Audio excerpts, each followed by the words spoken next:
we're living in an age when there's been an enormous proliferation of techniques for subjecting every kind of natural process outside the human skin and now increasingly inside the human skin to some form of rational control. And as we succeed in doing this, it also becomes apparent that we're failing, that the process becomes of such a high degree of complexity that we begin to feel that we're standing in our own way, that everybody complains the state of affairs in the modern world, in the technological world, is so complicated that nobody can understand it, and nobody really knows what to do. The Western model of the universe is political and engineering or architectural. And therefore, as one understands the operations of a machine by analysis of its parts, by separating them into their original bits, we have bitted the cosmos and see everything going on in terms of bits of information, and have found that this is extremely fruitful in enabling us to control what's happening. After all, the whole of Western technology is the result of bitting. And so we thing the world, that is to say, in order to measure a curve, you have to reduce it to point instants. And apply the calculus, so in exactly the same way, in order to discuss or talk about the universe, you have to reduce it to things. But each thing or think is, as it were, one grasp of that spotlight, going chur, chur, chur, chur, chur, chur, chur, chur, like this, you see. So we reduce the infinite wiggliness of the world to grasps or bits. We're getting back to biting, you see, the idea of the teeth, to grasps of thought. And so we thereby describe the world in terms of things, just as that fisherman could describe his view by the number of net hole over through which the view was showing. But the problem that arises is this. First of all, very obviously, everybody knows, I hardly need to mention it. Go to the science of medicine. You get a specialist who really understands the function of the gallbladder. And he's studied gallbladders ad infinitum, and he really thinks he knows all about it. But whenever he looks at a human being, he sees him in terms of gallbladder. And so if he operates on the gallbladder, he may do so very knowledgeably about that particular area of the organism, but he does not foresee the unpredictable effects of this operation in other connected areas, because the human being's gallbladder is not a thing in the same way as a spark plug in a car can be extracted and a new one replaced, because the system isn't the same. There is a fundamental difference between a mechanism and an organism which can be described operationally. Mechanism is assembled. You add this bit to that bit to that bit to that bit. But an organism grows. That is to say, when you watch in a microscope a solution in which crystals are forming, you don't see this shape. It's like when you watch a photographic plate developing. For suddenly the whole area which you're watching seems to organize itself, to develop, to make sense, moving from the relatively simple and gooey to the relatively structured and prickly, but not by addition. So then, if we are trying to control and understand the world through conscious attention, which is a scanning system, which takes in everything bit, bit, bit, bit, bit, bit, bit, bit, bit, what we're going to run into is that if that's the only method we rely on, everything is going to appear increasingly too complicated to manage. So that you get, for example, let's take the problem of the electronic industry. The catalogues of products that are being produced over the world by the electronic industry. Who has read all the catalogues? How do you know where you've got something you're working on, whether it's patented or not? Who else has taken out a patent? Has anybody had time to read all the catalogues? Well, nobody has. They're just voluminous. And it's exactly the same in almost any other field. There's an information explosion like a population explosion. How on earth are you going to scan all that information?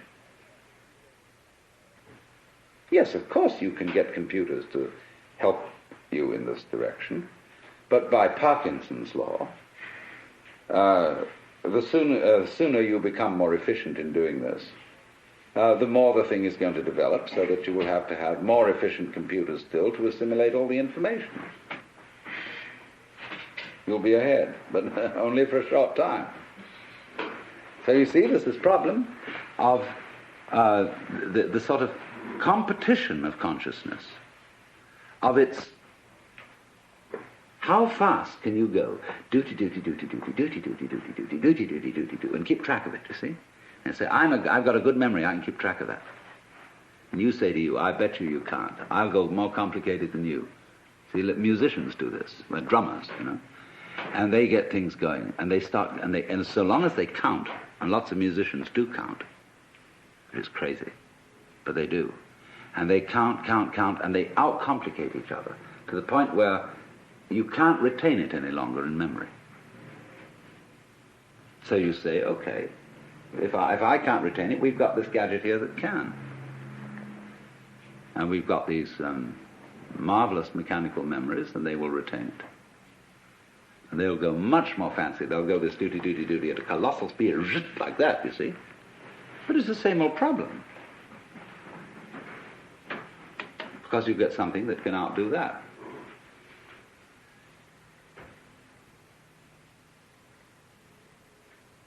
So we end up asking,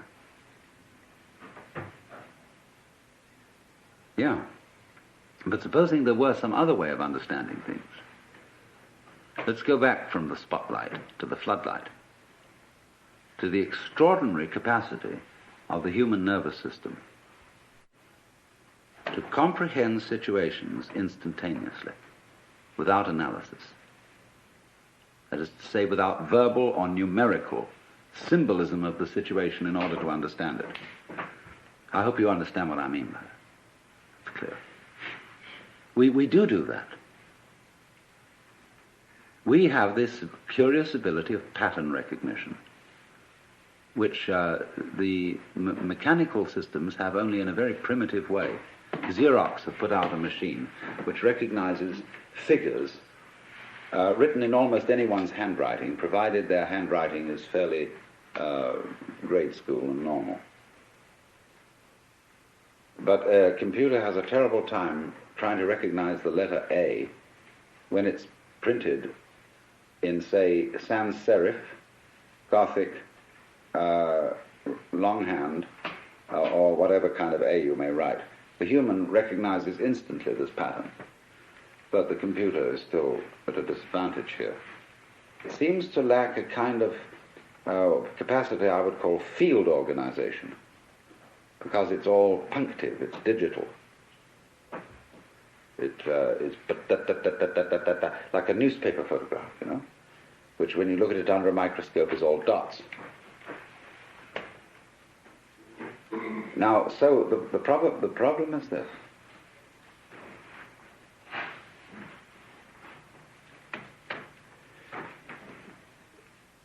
In developing technology,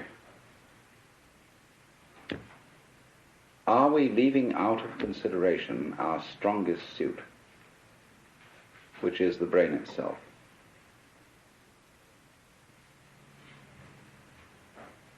See, we are at a situation where the brain is still not really worked out by even the most competent neurologists.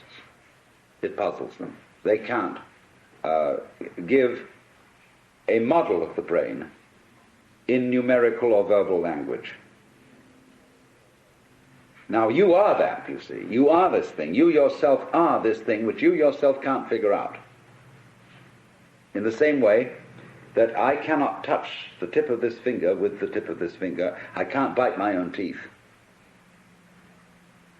But I, who is attempting to touch the tip of this finger with this finger, am, by the sheer complexity of my structure, far more evolved than any system which I can imagine. This is, in a way, slightly akin to the Gödel theorem, that you can't have a system of, say, a logic which defines its own axioms. The axioms of any given system must always be defined in terms of a higher system. All right, so you are the most complex thing that has yet been encountered in the cosmos. And you can't figure you out. Now, suppose we're going to try to do that and become, as it were, completely transparent to ourselves so that we entirely understand the organization or the mechanics of our own brains. What happens when we do that? Well, you're back in the situation of God. When you're God, what are you going to do? When you're God, you know what you're going to do? You're going to say to yourself, man, get lost. Because what you'll want is a surprise. And when you've figured everything out, there won't be any surprises. You'll be completely bored. But on the other hand,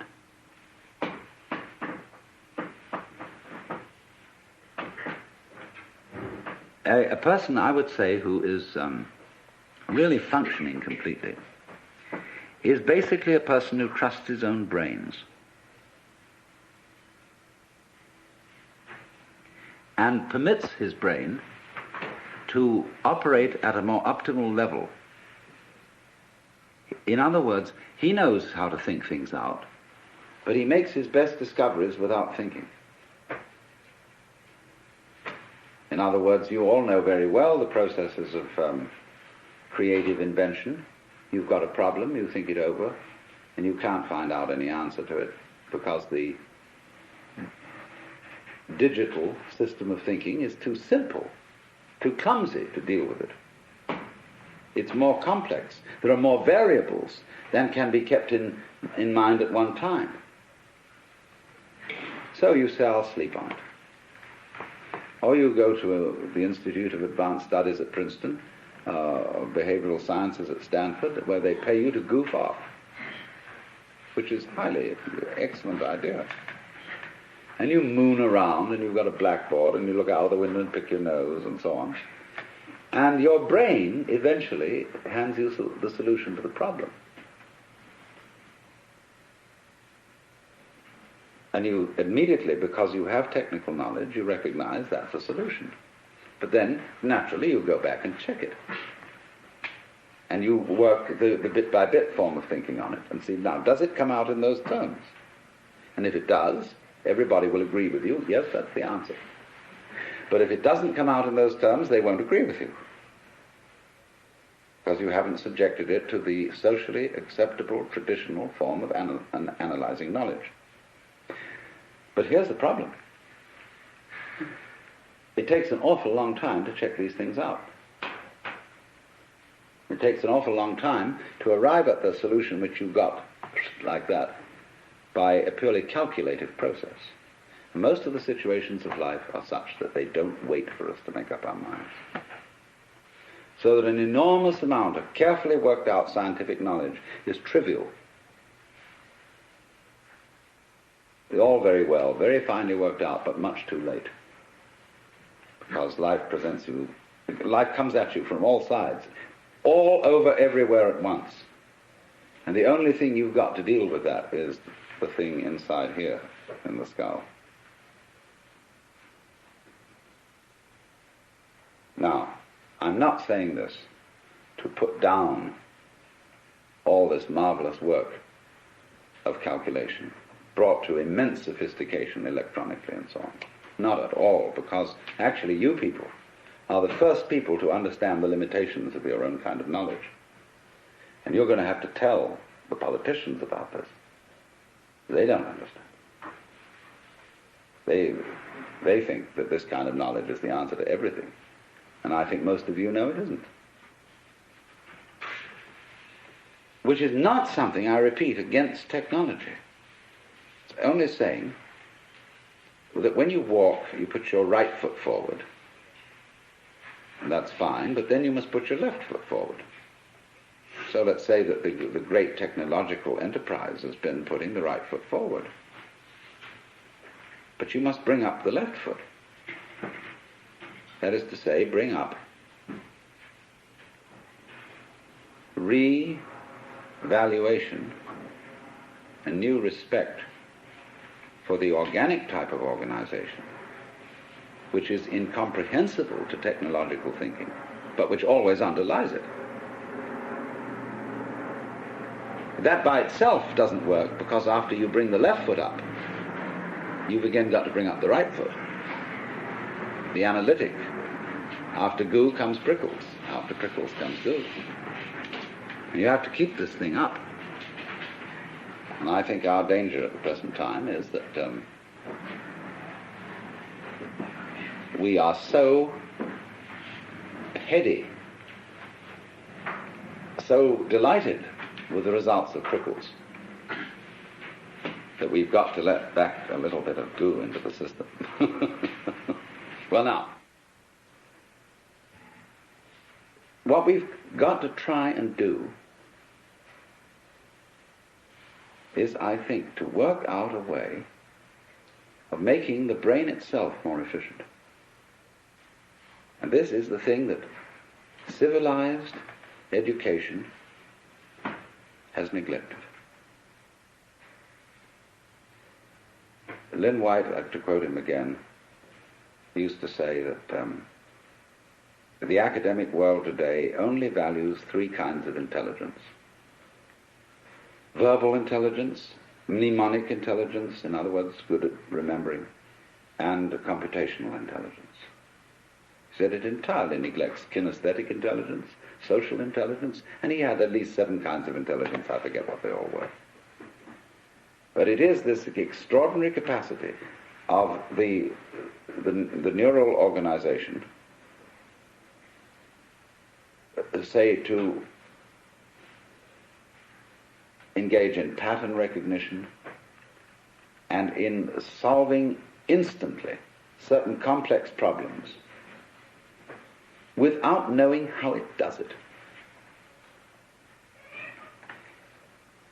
The trouble is, when you do something you don't know how to do, you've got a non-repeatable experiment, in a certain sense. In other words, you can't explain to someone else how to put it together. But you can do it like you can open and close your hand without any knowledge of physiology. Do it every time. Whoops, I don't know how I do it. I just do it, you see. So we have an enormous potential of intelligence, of knowing how to do all sorts of things, which, to the extent that we are academically minded people, we won't allow ourselves to do, because we can't explain it.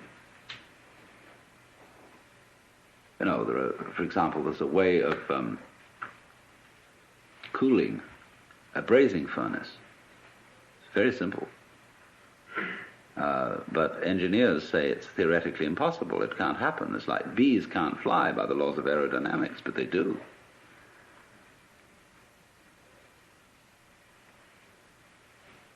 So the rather practical issue I come to is this, that technology, if it relies exclusively on linear thinking is going to destroy the environment.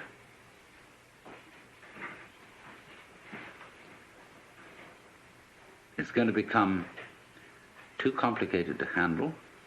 Man is going to be like the dinosaur, which had to have a brain in its head and a brain in its rump because it was so big. You know, the caveman kept a dinosaur, and when he went to bed at night, he'd clump it on the tail with a club, and it'd scream at 8 o'clock in the morning. Wake him up. It seems to me we're getting into that kind of saurian situation with our technology, which is going to lead us to extinction. So the question is, are we going to foul things up by insisting on using linear input information and controlling it as the dominant tool of controlling the world? Or can we master all that as we have done and still use the linear input and analysis, but with a fundamental trust in our power to assimilate multiple input, although we really don't know how we do it? And my point is that you can't find an absolute which you can pin down, you see. So there always remains in any human operation the basic central thing, which you can't pin down because it's you, just as the teeth can't bite themselves. Now, the assumption of Judeo-Christian culture is that man in his nature is sinful and therefore can't be trusted. The assumption of at least ancient Chinese culture is that man in his essential nature is good and therefore has to be trusted. Because they say to us, if you can't trust your own basic nature, you can't really rely on the idea that you're untrustworthy. Therefore, you're hopelessly fouled up. So this has amazing political and other consequences, this different assumption. If we say, no, we human beings are fallible and basically selfish and really fundamentally evil, and therefore we need law and order. We need a control system to put us in order. We thereby project these control systems into the church or into the police or into somebody who are really ourselves disguised. See, it's like daylight saving time. Everybody could simply get up an hour earlier, but instead of doing that, we alter the clock, because the clock is a kind of authority. And we say, well, the clock says it's time for you to get up. And the Amerindians laugh at the palefaces because they say, paleface, he doesn't know when he's hungry until he looks at his watch. And so in this way we become clock dominated. And the abstract system takes over from the physical, organic situation.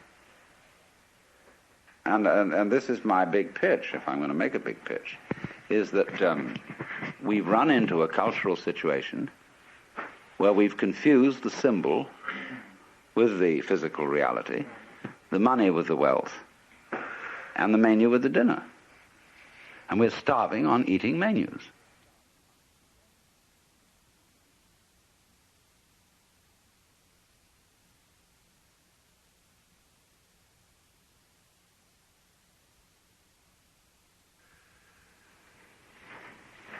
Well, now, what I want to do is have a mutual brain-picking session. And I'm going to start the ball rolling by saying why I, as a philosopher, am interested in many things that you are all probably interested in professionally. Basically, what we're going to talk about, I suppose, is the problem of control as exemplified in the ancient Latin question, quis custodiet custodies ipsos? Who guards the guards? Now, we know that we're living in an age when there's been an enormous proliferation of techniques for subjecting every kind of natural process outside the human skin and now increasingly inside the human skin to some form of rational control. And as we succeed in doing this, it also becomes apparent that we're failing, that the process becomes of such a high degree of complexity that we begin to feel that we're standing in our own way, that everybody complains. The state of affairs in the modern world, in the technological world, is so complicated that nobody can understand it. Nobody really knows what to do. That, for example, you want to run a small business, and you find you run into such enormous legal hassles that you need so many secretaries to do the paperwork that you can hardly do the business, that you're trying to run a hospital, but that you have to spend so much time making records and writing things down on paper that you don't have much time to practice medicine, that you're trying to run a university, and the requirements, the recording, the endless red tape of the registrar's office and the administration building is such that the actual work of research and teaching is seriously hampered. And so the individual increasingly feels himself obstructed by his own cautiousness. This is basically what it is. Now, to explain myself, first of all, because most of you are strangers to me, I am a philosopher who has for many years been interested in the mutual fructification of Eastern cultures and Western cultures, studying Oriental ideas, not in the spirit of saying to the West, you ought to be converted to Oriental ideas, but in the spirit of saying, you don't understand the basic assumptions of your own culture if your own culture is the only culture you know. Everybody operates on certain basic assumptions, but very few people know what they are.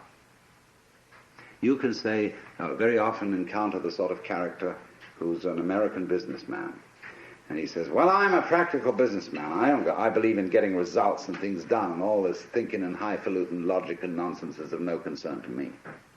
Now, I know that the practical basic assumptions, the metaphysics of that man, can be defined as pragmatism, as a school of philosophy. But it's bad pragmatism because he's never thought it through. And so it's very difficult, you see, to get down to what are your basic assumptions. What do you mean by the good life? What do you mean by consistency? What do you mean by rationality? The only way of finding out what you mean by these things is by contrasting the way you look at something by the way it's looked at in another culture.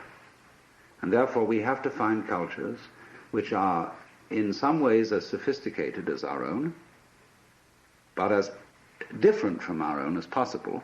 And of course for this purpose I always thought that the Chinese were optimal, and the Indians, the East Indians. And that by studying the ideas of these people, by studying their life goals, we could become more aware of our own. It's the old principle of triangulation. You don't establish the situation of a particular object unless you observe it from two different points of view and thereby calculate its actual distance from you. So by looking at what we are pleased to call reality, the physical world, from the basic standpoints of different cultures, I think we're in a better position to know where we are than if we only have one single line of sight. And therefore this has been my interest and my background. And arising out of this, there has come a further question, which I would call the problems of human ecology. How is man to be best related to his environment, especially in circumstances where we are in possession of an extremely powerful technology and have therefore the capacity to change our environment far more than anyone else has ever been able to do so?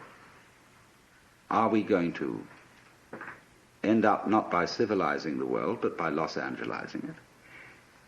In other words, are we going to foul our own nest as a result of technology?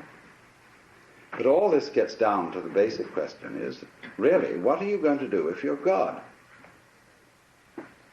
If, in other words, you find yourself in charge of the world through technological powers, and instead of leaving evolution to what we used to call in the 19th century the blind processes of nature, that was begging the question to call them blind. But at any rate, we say we're not going to leave evolution anymore to the blind forces of nature, but now we're going to direct it ourselves, because we are increasingly developing, say, control over genetic systems, control over the nervous system, control over all kinds of systems. Then simply, what do you want to do with it? But most people don't know what they want, and have never even seriously confronted the question of what they want. You ask a group of students to sit down and write a solid paper of 20 pages on what is your idea of heaven. What would you really like to happen if you could make it happen? And that's the first thing that starts people really thinking, because you soon realize that a lot of the things you think you would want are not things you want at all. Supposing, just for the sake of illustration, you had the power to dream every night any dream you wanted to dream. And you could, of course, arrange for one night of dreams to be 75 years of subjective time, or any number of years of subjective time. What would you do? Well, of course, you'd start out by fulfilling every wish. You would have routs and orgies and all the most magnificent food and sexual partners and everything you could possibly imagine in that direction. When you got tired of that, after several nights, you would switch a bit and you would soon find yourself involved in adventures and contemplating great works of art, fantastic mathematical conceptions. You would soon be rescuing princesses from dragons and all sorts of things like that. And then one night you'd say, now look, tonight what we're going to do is we're going to forget this dream as a dream. And we're going to be really shocked. And when you woke up from that one, you'd say, ooh, wasn't that an adventure? Then you would think more and more far-out ways to get involved and let go of control, knowing that you'd always come back to center in the end. But while you were involved in the dream, you wouldn't know you were going to come back to center, be in control. And so eventually you'd be dreaming a dream in which you found yourselves all sitting around in this room, listening to me talking, all involved with the particular life problems which you have. And maybe that's what you're doing.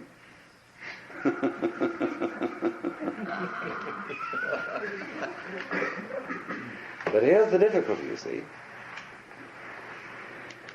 The difficulty of control. Are you wise enough to play at being God? And to understand what that question means, we've got to go back to metaphysical assumptions underlying Western common sense.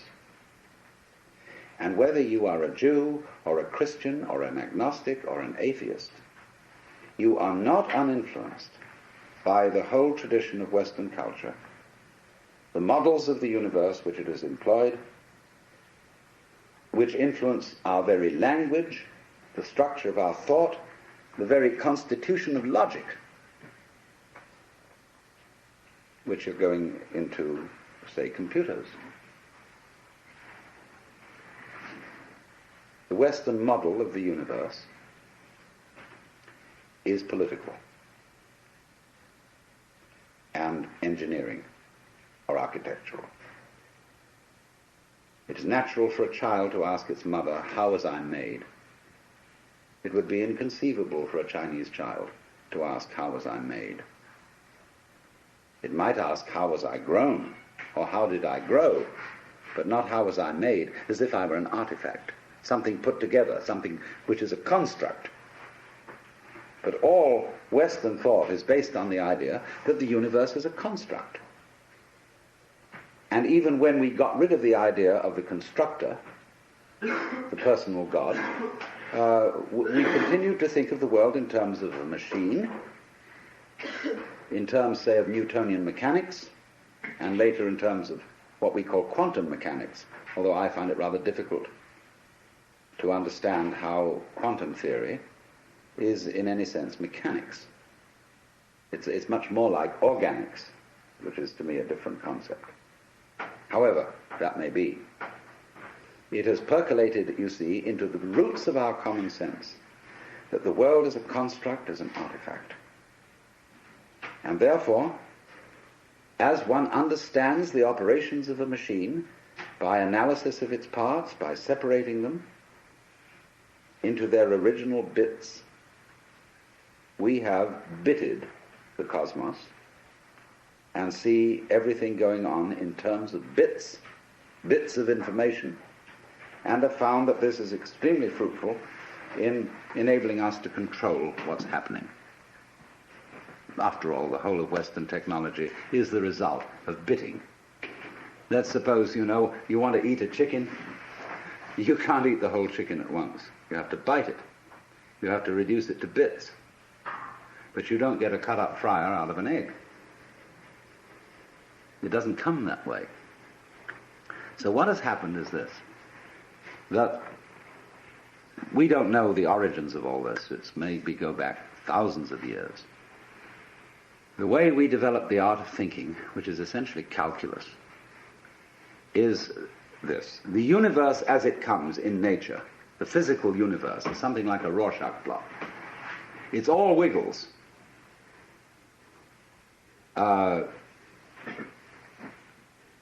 We who live in cities are not really used to this because we build everything in straight lines and rectangles and so on. Wherever you see this sort of thing, you know human beings have been around because they're always trying to straighten things out. But nature itself is clouds, is water, is the outlines of continents, is mountains, is biological existences, and all of them wiggle. And wiggly things are to human consciousness a little bit of a nuisance, because we want to figure it out. And it is as if, therefore, some ancient fisherman one day held up his net and looked at the world through the net. And he said, "My, just think of that. There I can see the view, and it's and that peak of that mountain is 1, 2, 3, 4, 5, 6 holes across. And the base is 1, 2, 3, 4, 5 holes down. Now I've got its number." See? And so the lines of latitude and longitude, the lines of celestial and terrestrial latitude and longitude, the whole idea of a matrix, of a looking at things through graph paper printed on cellophane, is the basic idea of measurement. This is the way we calculate. We break down the wiggliness of the world into comprehensible, countable, geometrical units, and thereby figure it and construct it in those terms. And this is so successful up to a point that we can, of course, come to imagine that this is the way the physical world really is. Discrete, discontinuous, full of points. in fact, a mechanism.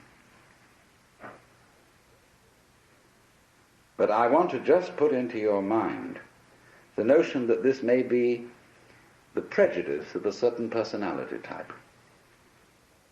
You see, in the history of philosophy and poetry and art, we always find the interchange of two personality types, which I call prickles and goo. The prickly people are advocates of intellectual porcupinism. They want a rigor. They want precise statistics. And they have a certain clipped attitude in their voices, and you know this very well in academic circles. And they accuse other people of being disgustingly vague and miasmic and mystical. But the vague, miasmic and mystical people accuse the prickly people of being mere skeletons with no flesh on their bones. And they say to you, you just rattle. You're not really a human being. You know the words, but you don't know the music. And so therefore, if you belong to the prickly type, you hope that the ultimate constituent of matter is particles. If you belong to the gooey type, you hope it's waves. If you are prickly, you're a classicist. And if you're gooey, you're a romanticist. And going back into medieval philosophy, if you're prickly, you're a nominalist. If you're gooey, you're a realist. And so it goes. But we know very well that this natural universe is neither prickles nor goo exclusively. It's gooey prickles and prickly goo. And you see, it all depends on your level of magnification. If you've got your magnification on something so that the focus is clear, you've got a prickly point of view. You've got structure, shape, clearly outlined, sharply defined. The little out of focus is going to go bleh, and you've got goo. But we're always playing with the two, because it's like the question is the world basically stuff, like matter, or is it basically structure? Well, we find out, of course, today that in science we don't consider the idea of matter, of there being some sort of stuff, because supposing you wanted to describe stuff, in what terms would you describe it? You always have to describe it in terms of structure, something countable, something that can be designated as a pattern. So we never get to any basic stuff. It seems to me that this way of thinking is based on a form of consciousness which we could best call scanning. The capacity to divide experiences into bits is somehow related to a physical facility which corresponds to sweeping a radar beam or a spotlight over the environment. The advantage of the spotlight is it gives you intensely concentrated light on restricted areas. A floodlight, by comparison, has less intensity. But if you examine, say this room were in total darkness, and you used the spotlight, very thin beam, and you scanned the room with it, you would have to retain in memory all the areas over which it passed, and then by an additive process, you would make out the contours of the room. And it seems to me that this is something in which civilized man, both in the East and in the West, has specialized. In a method of paying attention to things which we call noticing. And therefore it's highly selective. It picks out, it's punctive. It picks out features in the environment which we say are noteworthy and which we therefore register with a notation. Be it the notation of words, the notation of numbers, or such a notation, say, as algebra or music. So that we notice those things, only those things, for which we have notation. When a child, very often child will point at something and say to its parents, "What's that?" And they're not clear what the child is pointing to. The child has pointed to something which we consider is not a thing. The child has pointed to an area, say, of funny pattern on a dirty wall, and has noticed a figure on it. But the child doesn't have a word for it and says, "What's that?" And the adult says, "Oh, that's just a mess." Because that doesn't count for us as a thing. So you come through this to the understanding, what do you mean by a thing? It's very fascinating to ask children, what do you mean by a thing? And they don't know.